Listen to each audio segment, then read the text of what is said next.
வன்முறையை குழந்தை மீது செலுத்தினால் அந்த வன்முறை ஏதோ ஒரு வகையில் சமூகத்திலோ பெற்றோர் மீது தான் இல்லை, ஏதோ ஒரு வகையில் வெளிப்படுத்துவதற்கான வாய்ப்பு இருக்குது. நம்முடைய குழந்தைகளை நாம் தான் வளர்க்கிறோம் என்று தான் இப்போ நீங்கள் ரெண்டு தரப்பும் பேசுகிறீங்க.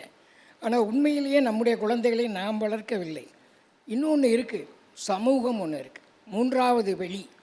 ஒன்று வீடு, இன்னொன்று பள்ளி, மூன்றாவது சமூக வெளி. இந்த மூன்றும் சேர்ந்து தான் ஒருத்தருடைய ஆளுமையை தீர்மானிப்பதாக இருக்குது. ஆண் மனம் ஒன்று இருக்குது, அதுதான் நம்ம அதுதான் தீர்மானிக்குது. நீங்கள் இதுவரை படிக்க போகலாம், ஒரு காலகட்டத்தில் நீங்கள் 8ஆம் கிளாஸ் படித்தா போதும், ஒரு காலகட்டத்தில் 11th படித்தா போதும், ஒரு காலகட்டத்தில் காலேஜ் படித்தா போதும், உடனே கல்யாணம் முடிச்சிடணும். குழந்தை வளர்ப்பு குறித்து பேச வேண்டிய தலைப்பும் கூட. நான் ஒரு வகையில் அந்த தலைமுறையை சேர்ந்த பெற்றோர். ஆனால் அந்த தலைமுறை பெற்றோர் சொல்கிற எதையும் நான் செய்ததில்லை. ஏன்னா குழந்தை வளர்ப்பு என்பது ரெண்டு விஷயமாக நினைக்கிறேன். ஒன்று, நாம் லெனின் சொல்வார், குழந்தைகளை வளர்க்காதீர்கள், வளர விடுங்கள் என்று சொல்வார். இப்போ நாம் இவங்க வளர்க்கணும்னு நினச்சவங்க. அதில் உள்ள சிக்கல்களில் நீங்கள் எல்லோரும் பேசுனீங்க, நிறையா விவாதங்கள், இதையெல்லாம் பார்த்தோம். இப்போ வளர்ப்பது என்பது நாம் நினைப்பதை போல வளர்ப்பதுன்னு ஒரு கலீல் கிப்ரான் ஒரு வார்த்தை சொல்லுவார். உங்களுடைய குழந்தைகள் இல்லை, உங்கள் வழியாக இயற்கையாக பிறந்த குழந்தைகள். அப்போ அவர்களுக்கென்று ஒரு தனித்துவம் இருக்கும். அந்த தனித்துவத்தை கண்டுபிடிக்கணுங்கிறது தான் முக்கியமானது. ஆனால் நாம் உண்மையிலேயே அப்படி கண்டுபிடிக்கிறோமா அப்படிங்கிற கேள்வி ரெண்டு பக்கத்துலேயும் வைக்கணும்னு நினைக்கிறேன். ரெண்டு பக்கத்துலேயுமே அந்த ப்ரெஷர் இருக்குது. இவங்க வேறு விதமான ஒரு ப்ரெஷர். இப்போ நான் பள்ளிக்கூடத்தில் படிக்கும்போது என்னுடைய பெற்றோர்கள் பள்ளிக்கூடத்துக்கு போனால் மார்க்கு குறைய எடுத்தான்னா கண்ணை ரெண்டை மட்டும் விட்டுட்டு உரிச்சிருங்கன்றவாங்க. உங்கள் பள்ளிக்கூடத்தில் என் பள்ளிக்கூடத்தில் அப்படி தான் சார். உங்கள் பள்ளிக்கூடமே அப்படி இருந்திருக்கு பாருங்கள். நான் சொல்கிறது அப்படி உரிச்சிருங்க அப்படின்றவாங்க. அப்படி ஒரு காலகட்டம். எதை எடுத்தாலும் நம்ம சொல்ல முடியாது, காமன் சென்ஸ்ன்னு சொல்லுவோம். பொது புத்தியில் என்னென்னா கறிவேப்பிலையை ஒடித்து வளர்க்கணும், பிள்ளையை அடித்து வளர்க்கணும். இன்றைக்கி வரைக்கும் சொல்லிகிட்டு இருக்கிறாங்க, குழந்தையை அடிக்காமல். இப்போ சமீபமாக ஒரு பள்ளியில் பெற்றோர்கள் பெரம்போடு போய் தலைமை ஆசிரியரை சந்தித்ததெல்லாம் நம்ம பார்த்துருப்போம்.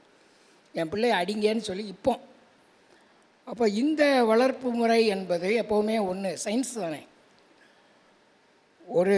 ஒவ்வொரு செயலுக்கும் இணையான எதிர் செயல் இருக்கத்தான் செய்யும். Every action is a reaction தான். அப்போ நம்ம வன்முறையை குழந்தை மீது செலுத்தினால் அந்த வன்முறை ஏதோ ஒரு வகையில் சமூகத்திலோ பெற்றோர் மீது தான் இல்லை, ஏதோ ஒரு வகையில் வெளிப்படுத்துவதற்கான வாய்ப்பு இருக்குது. அப்போ அந்த குழந்தைகள் வளர்ந்து சமூகத்தில் பெரிய ஆட்கள் ஆகும் பொழுது அவர்கள் என்னவாக இந்த சமூகத்தை பார்ப்பார்கள் அப்படின்னு இருக்குது. ஜெண்டர் ஈக்குவாலிட்டி உட்பட. இப்போ ஆண் குழந்தைகளை வளர்ப்பது, பெண் குழந்தைகளை வளர்ப்பது, இப்படி பல விஷயங்கள் இருக்குது. ஆனால் அதில் பாசிட்டிவாக எதுவுமே இல்லையா? இருந்தது. எங்கள் வீட்டில் 4 குழந்தைகள். நாங்கள் 4 குழந்தைகளாக இருந்ததுனால 4 பிள்ளைகளும் சண்டை போடுவோம். 4 பிள்ளைகளும் கிடைத்ததை பங்கிட்டு கொள்வோம். 4 பேரும் எதெல்லாம் இல்லையோ அதை ஏற்றுக்கொண்டோம், எதெல்லாம் கிடைத்ததோ அதை ஏற்றுக்கொண்டோம். ஒரே ஒரு பொம்மை கிடைத்தாலும் அது அபூர்வமானதாக இருக்கும். ஒரு பலூன் கிடைச்சாலும் அதற்கு ரொம்ப சந்தோஷமாக இருக்கும். ஒரு திருவிழா கூட்டிகிட்டு போய் நமக்கு ஒரு பலூன் வாங்கி கொடுத்தா சந்தோஷமாக இருக்கும்.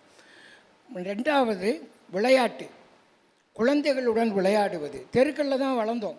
உண்மையை சொல்கிறதா இருந்தால் உண்மையில் நம்முடைய குழந்தைகளை யார் வளர்க்கிறார்கள்னு ஒரு கேள்வி இருக்குது. நம்முடைய குழந்தைகளை நாம் தான் வளர்க்கிறோம் என்று தான் இப்போ நீங்கள் ரெண்டு தரப்பும் பேசுகிறீங்க. ஆனால் உண்மையிலேயே நம்முடைய குழந்தைகளை நாம் வளர்க்கவில்லை. இன்னொன்று இருக்குது, சமூகம் ஒன்று இருக்குது, மூன்றாவது வெளி. ஒன்று வீடு, இன்னொன்று பள்ளி, மூன்றாவது சமூக வெளி. இந்த மூன்றும் சேர்ந்து தான் ஒருத்தருடைய ஆளுமையை தீர்மானிப்பதாக இருக்குது. இப்போ வீடு ரொம்ப முக்கியம். அடிப்படை வீடு தான், முதல் வீடுன்னு சொல்லுவேன். குழந்தைகளினுடைய முதல் வீடு வீடு தான் முதல் இடம். அதற்கு 2வது இடம் பள்ளிக்கூடம். நம்முடைய பள்ளி கல்வி முறை இது குறித்து நாம் பேசணும், யோசிக்கணும். அதை பற்றிலாம் பேரண்ட்ஸ் யாருமே பேசலை. கல்வி முறையில் நிறையா அல்லது பள்ளிக்கூடத்தில் நடக்கக்கூடிய பல்வேறு விஷயங்கள் ஒரு குழந்தையினுடைய ஆளுமையை பாதிக்குது. உதாரணத்துக்கு சொல்கிறேன், உதயசங்கர் வரும். வரிசையில் கடைசியில் உட்காந்துருப்பேன். எந்த வாத்தியாருக்கும் என்னை தெரியாது, யாரும் என்னை கவனித்ததே கிடையாது. அப்போ எல்லோரும் கவனிக்கக்கூடிய இப்போ இதெல்லாம் இருக்குது. ஈக்குவாலிட்டிங்கிறது வெறுமனை ஜெண்டர் ஈக்குவாலிட்டி மட்டும் இல்லை, ஒரு பிரதிநிதித்துவம் எங்கெல்லாம் எவ்வளோ பேர் இருக்கிறாங்க, மேல் வரிசை என்ன கீழ் வரிசை எல்லாவற்றையும் கவனிப்பது, இப்படி எல்லாமே சேர்ந்ததாகத்தான் பள்ளி இருக்குது. நான் சொல்லுவேன், ஒவ்வொரு பெற்றோரும் தங்களுடைய ஆண் குழந்தையை சரியாக வளர்த்தால் சமூகத்தில் எந்த பெண்ணுக்கும் பாதிப்பு இருக்காது.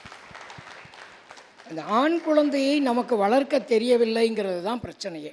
அது இன்றைக்கி வரைக்கும் இருக்கக்கூடியது. எனக்கு ஒத்த பிள்ளை இருக்கிறான், ஒரு ஆண் பிள்ளை சரியாக வளர்க்கப்படவில்லை தான் இந்த சமூகத்துக்கு பெரிய பிரச்சனையாகவும் த்ரெட்டாகவும் இருக்குது. அதுதான் பெண்களுக்கும் பிரச்சனையாகவும் இருக்குன்னு சொல்லிட்டீங்க. ஆமாம், அது ரொம்ப முக்கியம்னு நினைக்கிறேன். அதே பெண்கள் இங்கே ஒரு இடத்துல இப்போது சரியாக வளர்க்கப்படுற சூழல் இருக்குன்னு நினைக்கிறீங்களா இன்றைய காலகட்டத்தில்? இல்லை, இன்றைக்கு என்னென்னா பெண்களுக்கான வெளி என்பது இப்போ தான் கொஞ்சம் ஓப்பன் ஆகிருக்குன்னு சொல்லுவேன். முழுசாலாம் ஓப்பன் ஆகலை. ஏனென்றால் இது ஆண்களின் சமூகம். ஆண்கள் தான் எல்லா வரையறையும் எழுதுகிறாங்க, எல்லாத்தையும் திட்டமிடுறாங்க, எல்லாவற்றையும் முடிவு செய்கிறார்கள். இன்றைக்கும் குடும்பத்தில் அப்படி தான். நான் பொதுவாக சில இடங்களில் சொல்லுவேன், வீட்டிற்கு நடுவில் முளை அடித்து வச்சு மாடு கட்டுவோம்ல, அது மாதிரி ஒரு கயிறை கட்டி பெண்களை விட்டுருக்காங்க. அவ்வளோதான். அவங்க அந்த எல்லையை கயிற்றினுடைய அளவு தீர்மானிக்கிறது குடும்பத்தில் இருக்கக்கூடிய அல்லது சமூகத்தில் இருக்கக்கூடிய ஆண் மனம் ஒன்று இருக்குது. அதுதான் நம்ம அதுதான் தீர்மானிக்குது. நீங்கள் இதுவரை படிக்க போகலாம், ஒரு காலகட்டத்தில் நீ 8ஆம் கிளாஸ் படித்தா போதும், ஒரு காலகட்டத்தில் 11th படித்தா போதும், ஒரு காலகட்டத்தில் காலேஜ் படித்தா போதும், உடனே கல்யாணம் முடிச்சிடணும். இப்போ வேலைக்கு போக வேண்டிய, அப்போ எல்லா இடத்துக்கும் பின்னாடி அந்த அளவுகோல் தான். ஒரு பெண் தன்னை முழுமையாக சுதந்திரம் என்பது பொறுப்புணர்ச்சி என்பது நமக்கெல்லாம் தெரியுங்கிற அர்த்தத்தில் தான் நான் சொல்கிறேன். ஏன்னா சுதந்திரம் என்பது பொறுப்புணர்ச்சி, சுதந்திரம் என்பது நினைத்ததை செய்வதல்ல. அப்போ ஒரு பெண் முழுமையாக தன்னை சுதந்திரமாக வெளிப்படுத்துவதற்கான வெளி இன்னும் உருவாகவில்லை. குடும்பத்தில் ஜனநாயகம் கிடையாது, வெளியில் ஆஃபீஸில் ஜனநாயகம் கிடையாது, சமூகத்தில் ஜனநாயகம் கிடையாது. பெண்களுக்கு சொல்கிறேன், அவங்க அப்படியெல்லாம் இல்லை. அப்போ எல்லாவற்றையும் தீர்மானிக்கிற இடத்துல யார் இருக்காங்கன்னா ஆண்கள் தான் இருக்கிறாங்க. அதுக்கு பின்னணி இப்போ வேறு தத்துவம்லாம் இருக்குது வச்சுக்கோங்க. இப்போ ஏன் பெண்களை இப்படி ஆக்கி வச்சுருக்கீங்கிறதுக்கு ஒரு தத்துவம் இருக்குது. ஒரு வர்ணாசிரம தர்மம் உட்பட அதில் பெண்களை பற்றி எழுதியிருக்கிறதெல்லாம் நம்ம படித்தோம்னா உண்மையிலே அதுதான் தீர்மானிப்பதாக இன்றைக்கு இருக்குது.